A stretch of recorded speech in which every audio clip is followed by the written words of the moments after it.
Welcome everyone. You're here with ANROWS and also Associate Professor, School of Social Sciences and co-convener of the Gendered Violence Against Research, Professor Jan Breckenridge from University of New South Wales. Jan, welcome. And we're talking today about your report for ANROWS. Can you tell us a little bit more about what the project was about? It was the Safe at Home project. Well, it was quite a complex project, and there were a number of different stages. But in essence, in the original review of research gaps and needs, ANROWS had identified that there were a number of Safe at Home programs that were running in different jurisdictions across Australia. But in reality, none of us really knew whether they were running in the same way or how many women were accessing the services. So ANROWS funded what's called a meta-evaluation of Safe at Home responses and a program mapping across Australia.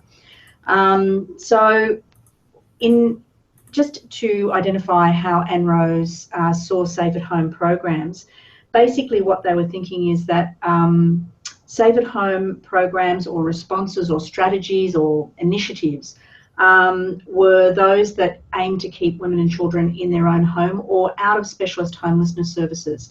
Because for a long time, the primary response has been that women would enter refuges, or where they couldn't access refuge accommodation, which is frequent. You're looking at a very large percentage of women unable to get into refuges at any one time. They may return to a perpetrator, or they may not leave in the first instance.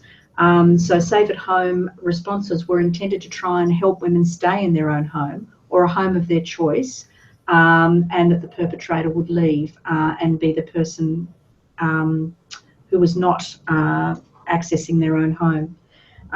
So for this initiative, what we did was we mapped all of the Safe at Home programs in each state and territory, how they were offered, to what extent they were offered.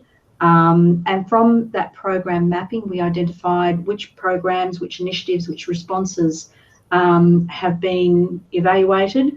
And then we undertook what's called a meta-evaluation, where we looked at each of the evaluations and we made some assessment of their quality, of the type of research questions they asked or evaluation questions, and we tried to produce an overarching evaluation of the evaluations. So the first part was really just a state of knowledge paper, which is the usual format for ANROWS projects, and the program mapping, and then the second half was the meta-evaluation of Australian Safe at Home responses. So I think that probably covers enough of the methodology, but we identified probably around 52 evaluations, but not all evaluations were of Safe at Home programs only, so it was very difficult for us to always incorporate them. We came up with 20 evaluations of 12 programs. And I think the one thing that I would say is important to remember is that not all programs are evaluated. Evaluation is a very political process. So some programs may be excellent programs that are not included in the meta-evaluation simply because at this point they're not evaluated, or it's costly to evaluate large-scale programs, and that may not have been part of their funding. Thank you for that background. It's really important work, the Safe at Home program, and in particular, the work that you did looked at safety planning and risk assessment. So what did the evaluations show about this? Okay, well, the first thing I should say about the Safe at Home programs are that most would be organised around one of two principles, if not both principles. And that would be that the perpetrator should be held accountable for their violence. And the second is that it's unjust. It's unjust. There's an injustice about women being made to leave, often with their children, and that is seen to be an acceptable response to domestic and family violence. So when we're looking at safety planning and risk, a lot of it is dependent on how programs identified what the purpose of safety planning and risk was, or what an initiative may well have been around safety planning and risk assessment, as opposed to looking at homelessness or housing options or other things. So what we found is that almost all of the evaluations identified that being safe was crucial and that some form of risk assessment would be desirable. I suppose the thing that came out very strongly was that not all of the programs that were evaluated actually used risk assessment tools or protocols. So even though we have a commitment to looking at safety via assessment and screening, not everyone was doing that routinely or using tools, recognised tools or assessment criteria. All of the evaluations, though, wanted to stress, and I think this is a really crucial point, that all safety planning, all risk assessment has to be what they call dynamic, which means that at any point in time, a woman may be more or less safe. And so if we're thinking that someone is safe today, they may not be next week. So that all organisations who are offering a Safe at Home initiative really need to take on board that safety is an ongoing concern and that assessment is crucial in an ongoing way. I think, you know, it was surprising the extent to which people weren't using tools and protocols. However, I also think that probably it depended on the evaluation questions that were asked. And if the evaluation didn't focus on that particular part of or program element or initiative element, then it may well be it just wasn't reported on. So this is what we know from the evaluations, but the evaluations may not have been focused on that particular element. So one thing that was striking is that only 6 of the evaluated programs made use of protection orders. So could you tell us a little bit about why this is meaningful? Look, I don't think that's actually quite right. I think what we were referring to is that only 6 of the programs had as a entry criteria the need for a protection order or an ouster or exclusion provision, which means that the perpetrator will be forced to leave the family home as part of the protection order. Now, it was interesting because another 3 specifically noted that they did have that as an entry criteria, but had to drop it. And in large part, what this is reflecting is that it's not always easy to get a protection order, particularly where there's not overt or severe physical violence. So if someone might be in a shocking situation of threat, of fear, coercive control, they might have, there might be financial insecurity and financial abuse, but that will not be necessarily be given a protection order, awarded a protection order in all instances. So in relation to, say, one of the programs, Staying Home Leaving Violence in New South Wales, the original entry criteria was to have both a protection order and an exclusion provision for perpetrators, but that wasn't able to be maintained because they just weren't, particularly exclusion orders. Magistrates are still very hesitant to exclude men from the family home, regardless of all of the publicity. At law, there seems to be some concern about doing that, but the same concern is not extended to a woman and their children if they have to leave. Mm-hmm. So that probably is what's meaningful, is that we're still struggling to have protection orders granted routinely in all jurisdictions. The important thing about what you've just said there, as on top of the restrictions and the limitations that the law has on the use of protection orders, is really that I think it goes back to the fact that the public really still have a very narrow understanding, and probably the law still, of how violence against women should be thought about. So you've mentioned a few things there, including economic security as a form of violence against women. So could you tell us how the research you conducted made that link between economic security and the Safe at Home programs?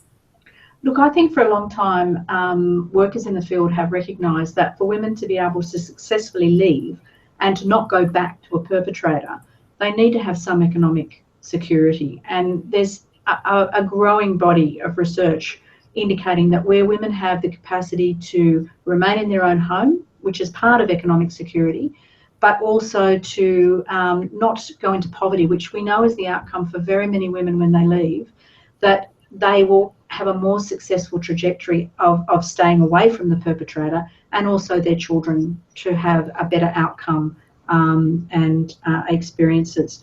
So there were not many of the evaluations actually commented particularly on economic security or financial insecurity.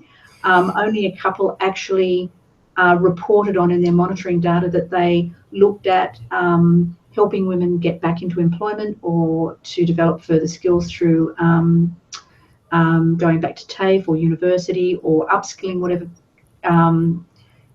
particular degree or diploma they had prior to the relationship they were in. So there was nothing actually in the evaluations that looked at how successful that was, but all noted the importance of those program activities for women to remain independent. I think it was only 4 evaluations out of the 20 where there was any kind of reporting at all. What we did find, though, when we undertook the state of knowledge literature review of the research, that what we could identify, one of the biggest problems for us was that really, because it's such a new area, not many people are writing about safe at home as safe at home. They might write about maximising women's safety using protection orders or criminal justice responses, such as proactive policing or court support, safety alarms, safety upgrades. They might talk about integrated responses at the local level, helping keep women safe and in their own home or any home. Homelessness is where you start to see safe at home being discussed in the literature as a much more obvious way of preventing homelessness for women and children leaving violence.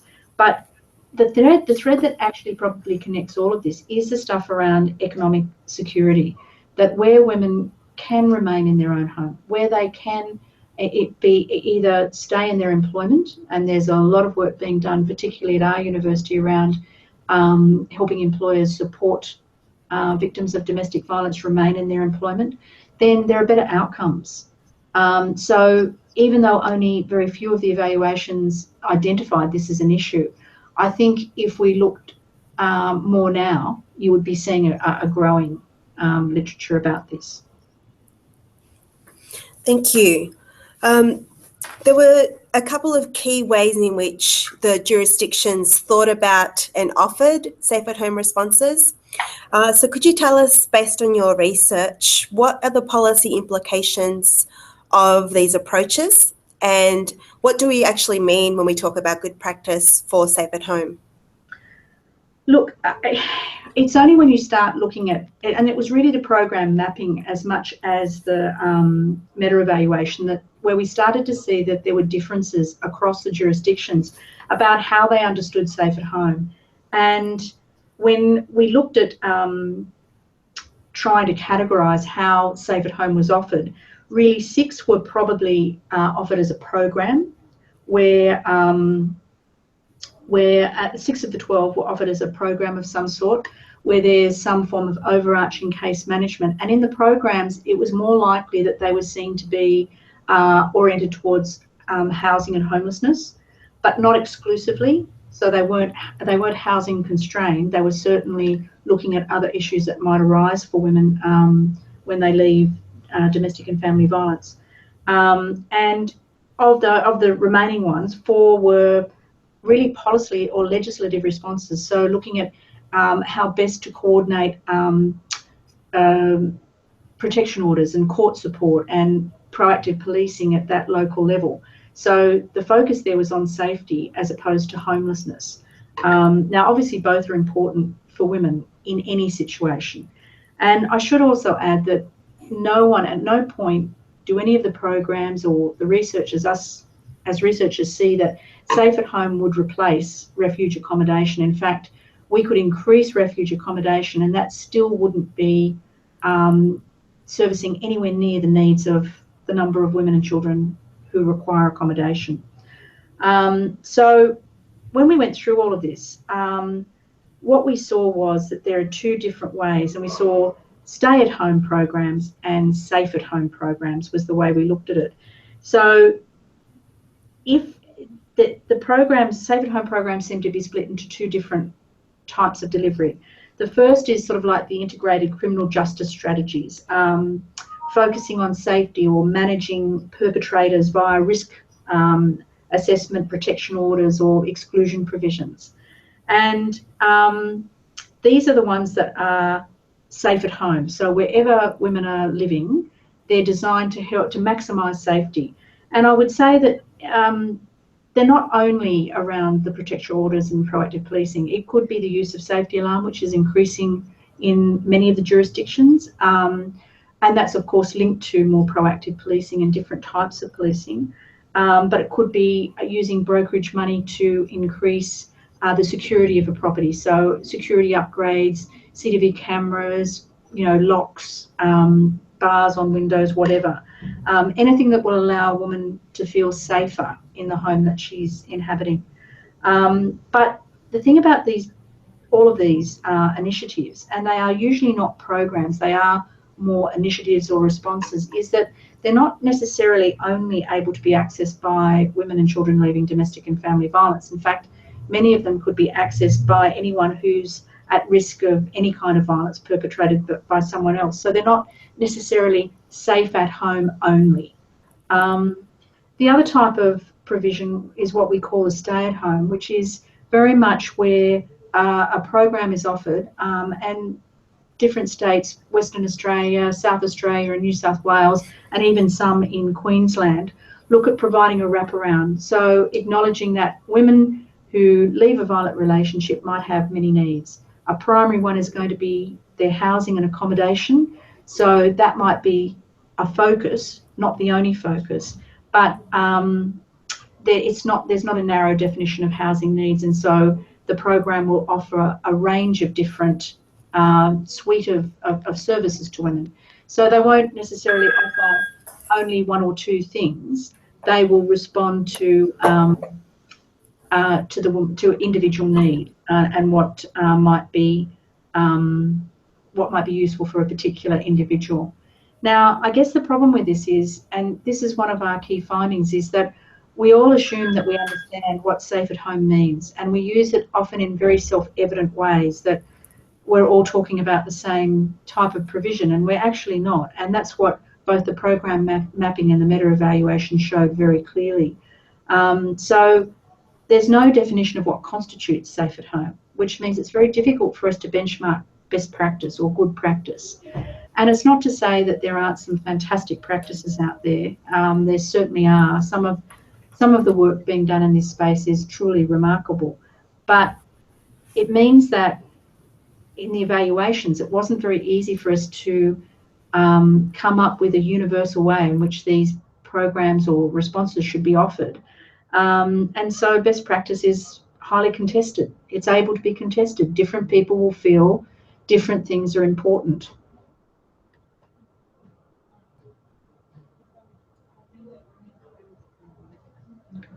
Can you hear me?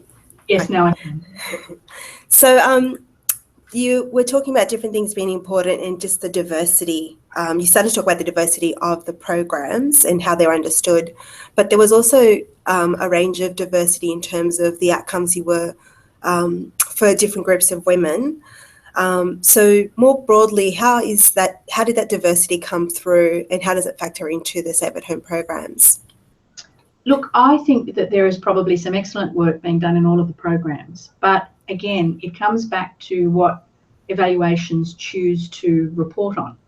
So you may not always know the extent to which people are providing a service to different cohorts or different population groups, unless an evaluation specifically asks questions about that, or a program has goals, particular goals. And I think in the evaluations we looked at, only 2 of the evaluations had diversity-related evaluation goals. So what I'm saying may well not mean that the work is not being done. It just means that the evaluations don't necessarily tell us the work is being done.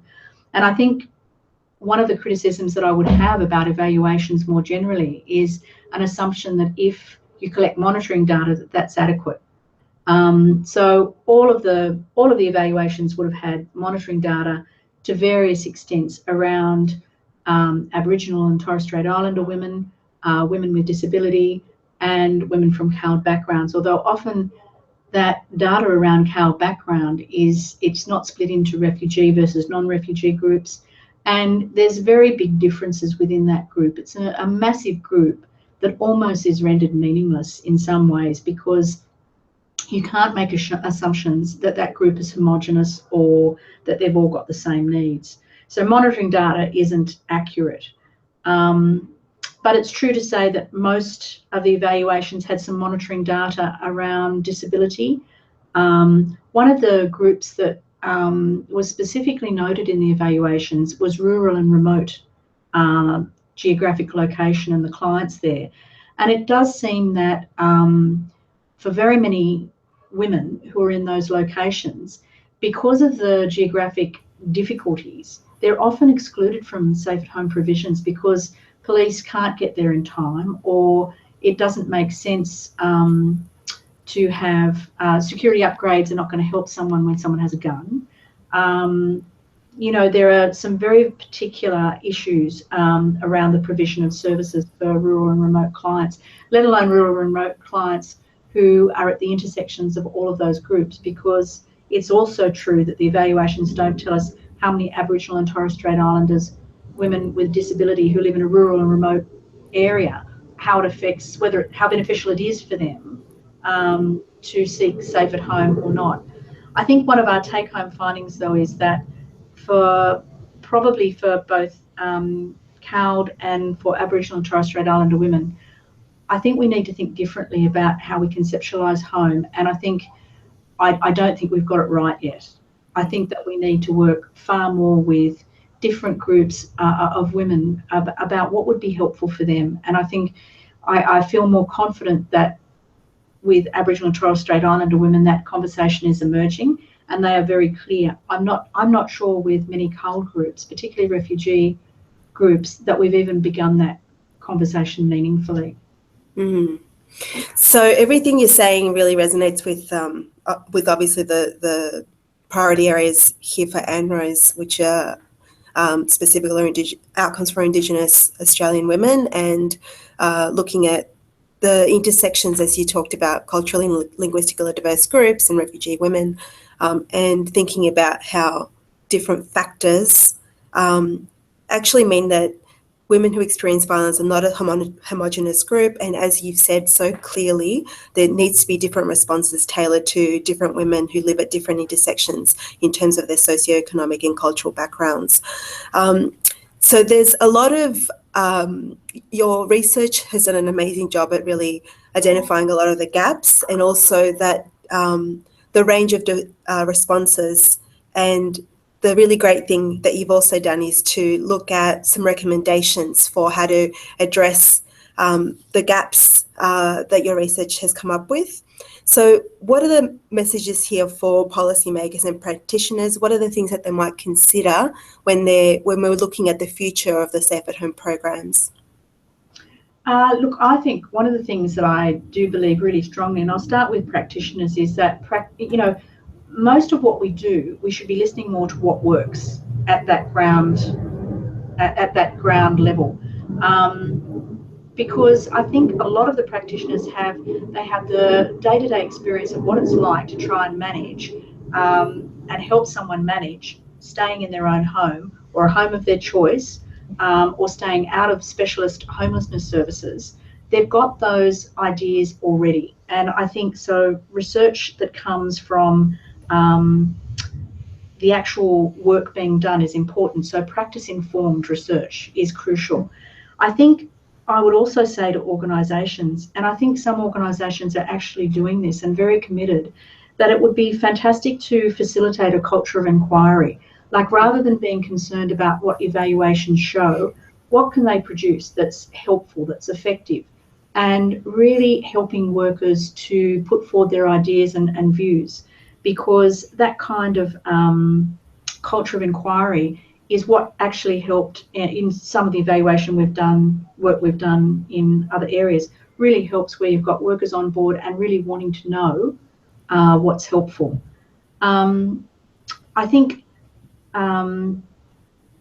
I think, again, one of the things that we found, and you can never compromise safety, but often women were choosing to stay in accommodation, it appeared to us, from the evaluations, where it wasn't clear that it was safer or safe to do so.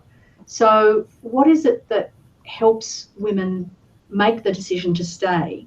What are the factors involved in that decision making, and at what point can or should safety planning or risk assessment be used to help women jointly consider what the risks are and how to involve them more in that risk assessment process? I think the other thing that seems very clear, that some of the outcome, not all of the evaluations used outcome measures, but where they did, it was usually around a program offered to women, which was a much more holistic wraparound program. And the women there certainly reported reduced fear, increased hopefulness in one particular evaluation. And it seemed as if being able to choose from a suite of services that suited your immediate needs was a really very helpful way of responding. I'm just trying to think, and the dynamic risk assessment certainly came across very strongly, that we need to see risk not as static, but as potentially changing and being really clear about risk markers. I also think one of the things that came out in the evaluations, which may well have changed since we actually undertook the meta-evaluation, is that even though there could be some common risk assessment frameworks, it wasn't always clear how they were being shared. And what organisations had access to risk, particularly around perpetrator risk, because that really is going to be a significant issue for services in trying to maintain women's safety. So I think they're the take-home. I think case management that goes beyond housing needs is important. The risk assessment, longer-term management, because many of the women talked about, in particular in the evaluations, that family court, it stood out as an incredible burden that was ongoing and very time-consuming. So sometimes women might not need a service all the time, but they might need to be able to go back into a service at critical points, such as where there's a family court decision about to happen, or they're in a new relationship, all of the risk markers, not just for lethality, but for increased violence. So they would be some of the take-home messages for practitioners. I think for policymakers, what I would say, there are a number of things that need to be thought about and could be resolved fairly easily, I think. I would actually suggest, and the report suggested very clearly, that COAG or ANROWS or both should lead a national conversation about having a cross-jurisdictional understanding about what constitutes safe at home, so that there is some understanding of how we might understand best practice in relation to safe at home provision. I think each jurisdiction needs to encourage a culture of evaluation, and perhaps even having an evaluation framework or strategy that could be accessed by each jurisdiction, so that there could be shared data, so that we're not trying to compare apples with pears across states and territories, that we actually know what it is we're comparing and we're very clear about what we're comparing. I think the issue around exclusion clauses or ouster orders not being consistently or ever provided, as well as protection orders, is an issue of concern. The fact that it's being dropped as an entry criteria into programs because they're just not happening, that's really worrying. We also made some recommendations about tenancy laws, changing in some jurisdictions to permit locks to be changed, or for victims of domestic and family violence, for the women to be able to be the sole name on an ongoing tenancy agreement. And the other thing that was really interesting, and it's very consistent with other research, is that brokerage is always seen to be crucial to the women. At different points, just being able to have access to some cash, and it may well be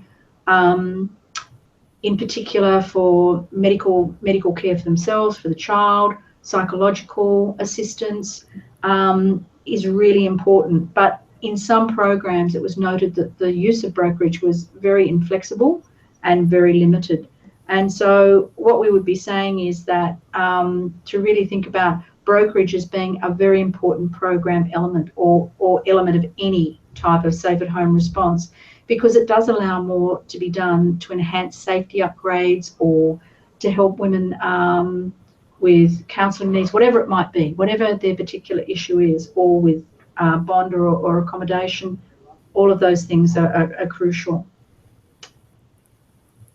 That's great. Thank you so much, Jan. I think your report is important, not just because of the issues that you've outlined, but you know, hearing you talk about involving the practitioners and having a more cohesive and coordinated policy response to safe at home is really important. So for our viewers, you can read Jan's report. You can access it via our website, anrows.org.au. We'll also link it in the description box up below on our YouTube channel. So Jan, thank you so much for your time and for all of your insights and your wisdom. And I'll say goodbye now to our viewers. Thank you for tuning in, and I'll speak to you next time. Bye.